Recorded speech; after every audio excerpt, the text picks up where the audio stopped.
I thought what I'd talk about today is some of the things that happened to me at university from 1972 to 1975. But the first thing to note is that in 1972, the state police here in Adelaide, South Australia, killed the new law professor. Now, the Adelaide University campus is really quite a small campus. It's in the city of Adelaide, and they have a medical school that's on the other side of Frome Road.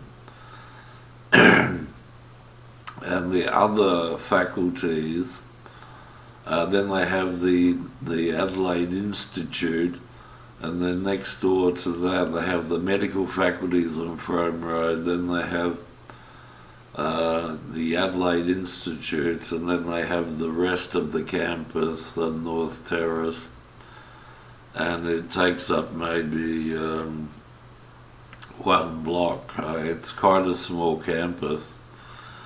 Now,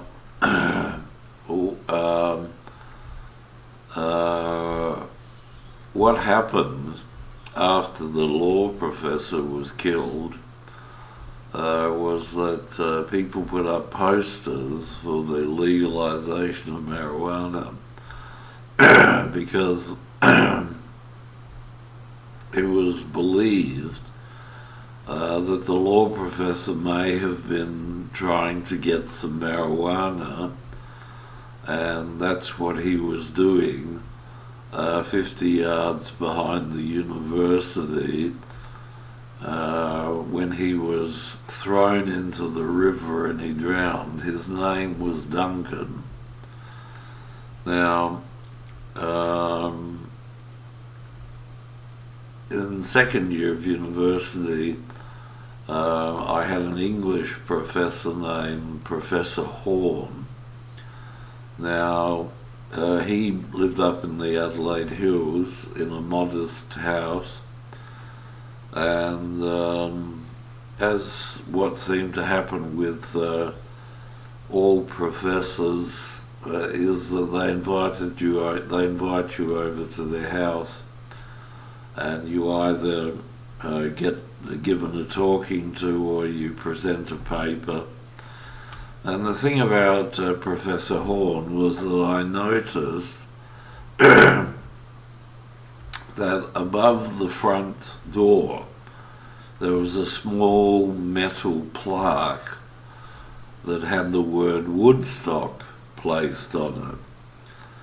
Now, he'd lived there for a long time. He had a daughter named Verity. He had divorced her mother, and I knew Verity quite well because she was a friend of a girlfriend I had at high school.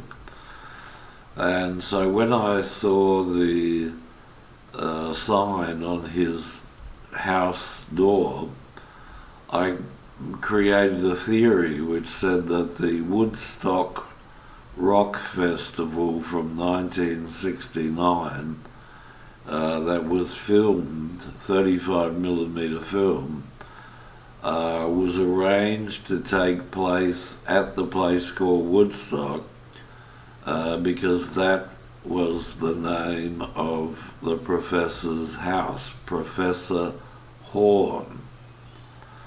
Now, okay, that's one thing, but Verity, for example, I think after I graduated, she was living in a flat in Stepney, St. Peter's, on Lock Street, and I visited her a few times.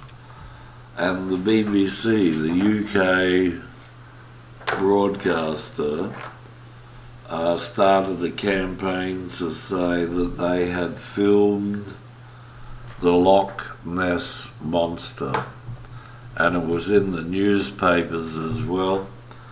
and it was all about where Verity lived. She lived on Lock Street.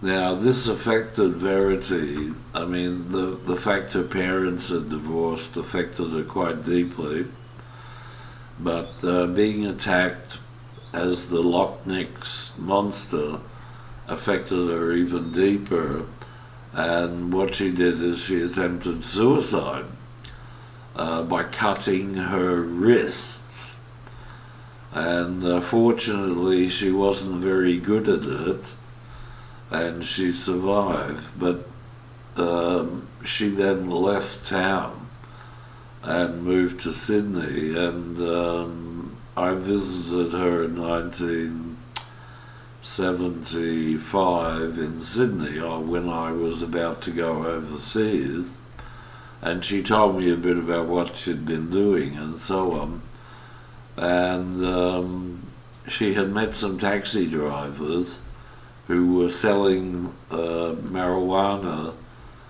through their taxi, and they had sold her some marijuana and she'd never had it before, and she tried it and she found that it gave her instant relief from the anxiety and the depression she was feeling, and she decided that she didn't need psychiatric drugs anymore, and that she was happy just having smoked some marijuana.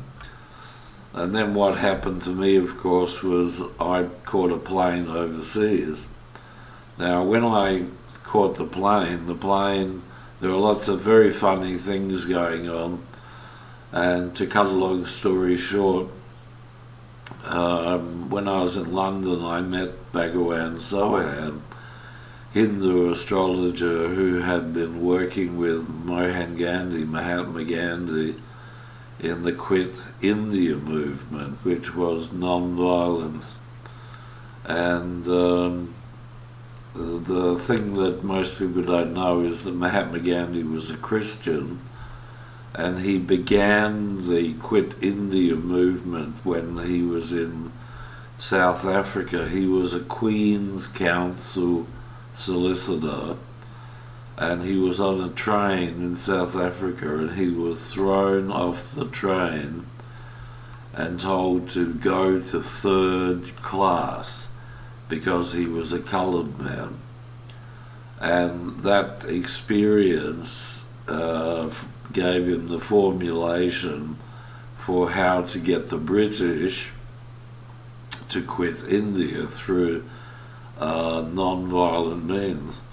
Bhagwan Soham, that's not his family name. Bhagwan Soham was deeply involved with it too, and lived in the ashram where Mahatma Gandhi lived, and he had gone to prison 3 times because of his passive resistance. So when Mahatma Gandhi was killed, he was ordered to be killed by a right-wing yogi, and the right-wing yogi ordered one of his followers to assassinate Mahatma Gandhi, and when he did, the government of India changed and it became very right-wing. So much so that Bhagwan Soham had to leave the country, as did many others, and he went to Africa where he worked as an astrologer, and then he went to London where he had the World Peace Centre, which was a very small office in Alma Road. Now the problem is that people, as you can imagine, lots of people didn't like him. They didn't appreciate his role in the Quit India movement. And as for his advertising, where he was saying that I am God incarnate, they discounted that totally. They didn't go to get astrological advice from him. They didn't go to get an astrological amulet or charm. but they knew about him, and some people did songs about him, like the Beatles sort of mentioned some of the stuff he was doing in their songs, and various other rock and roll stars kind of did songs, and it reached the point where he decided to start a penance for peace, where he would not be speaking for 21 years. I met him when he was in I think it was the 16th year, and so in that regard, I'm the only person in Australia who has met him, who shook his hand, who had a consultation. When I got back here, things were just absolutely insane. In university in 1972, I had done research amongst all the universities in Australia, looking into drug use of first year and second year students on campus. And what I found was that virtually 99% of the student population first year used drugs, and the drugs of choice were cocaine and heroin. And cocaine in 1972 was at least $2,000 an ounce, more like $3,000, $4,000 an ounce. And what happened was that people noticed that I was doing research into drugs on campus, and just before I was going to turn my research in to get it assessed and marked by the tutor, someone stole all my research material. Now, when that happened, one of the jokes my tutor told me was that I was probably the mafia who stole your research so they would know what drugs to sell to university students. Now, the thing was that I also asked what faculty they belonged to, and the thing was, it was free universities mostly in Australia, and so what the students were doing was not paying for their courses, but were using the money they would have used to pay for their courses to buy drugs. And so faculties like law, which has a very high level of entry and is very expensive to study because of the textbooks involved and so on, the choice of drugs that the law students used was cocaine and heroin. They would mix cocaine and heroin together, or they would mix amphetamines and heroin together. And I don't know I didn't inquire as to the price of heroin, but as far as I knew, it was very expensive. It reached the point where even the Chancellor's son, J.J. Bray, Andrew Bray, was involved with a heroin gang that was running on campus. So whoever stole my results had people on the campus, and I didn't fail, but I had to explain what had happened, and they had to believe me and accept my word. And then, of course, I began to look into things like, when I met Professor Horn, I thought about his house. Now, the Woodstock Pop Festival was supposedly a celebration of drugs, sex, and rock and roll, and was filmed on 35mm camera. It was a very lavish production, and it had taken at least 18 months to organise. And so I just concluded that somebody who had visited his house had noted to someone that the house was called Woodstock. Now, the problem is that the Woodstock generation were very much anti-education. They were promoting drugs as a lifestyle, rock and roll as a lifestyle, and they were very much against education. So much so that in the UK, for example, they had a band called Pink Floyd who had a big hit song, We Don't Need No Education.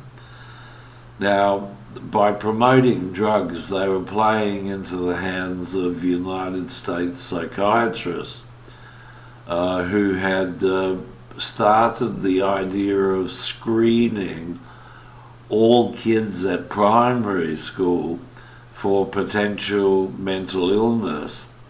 And so what happened was in the 70s and 80s, they had a very large drug program in America for school kids, kids who are 8 years old, 10 years old, 13 years old, 14 years old, and they were given stimulants to counteract the attention. They were flighty students. They were having problems studying and learning.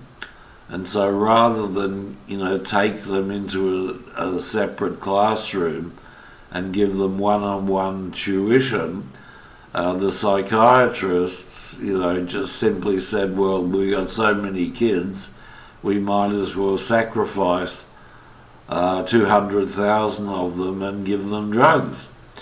And so when all those schoolroom shootings took place in America in the 70s and 80s, where up to 80 kids were killed by a fellow student, the students who did the killings, who did the shootings, were all on psychiatric drugs.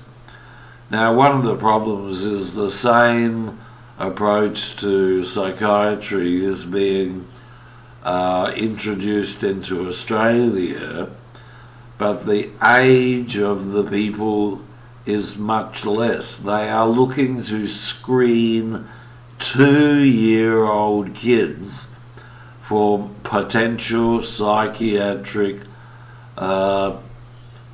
problems, and they are prepared to drug 2-year-old kids, 3-year-old kids, kids who haven't even been to school yet. They are prepared to drug them in Australia. And if you look up the statistics, in the last 10, 15 years, there's been a 150% increase in the amount of psychiatric medications that have been prescribed.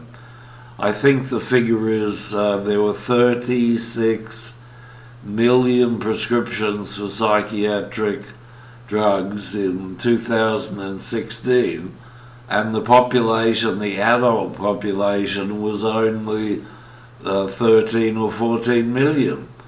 So they're getting multiple drugs from psychiatrists, and they're taking the drugs. And one of the problems is when you give the drugs to teenagers and kids who are 9, 10 years old, what they do sometimes is they sell those drugs, psychiatric drugs, to their fellow students, and they get money from it.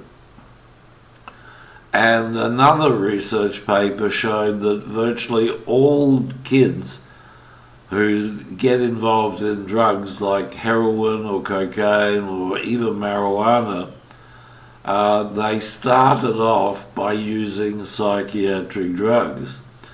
So there's a big shift, a big movement in America, a campaign, you might say, against psychiatry and the way that it handles human life.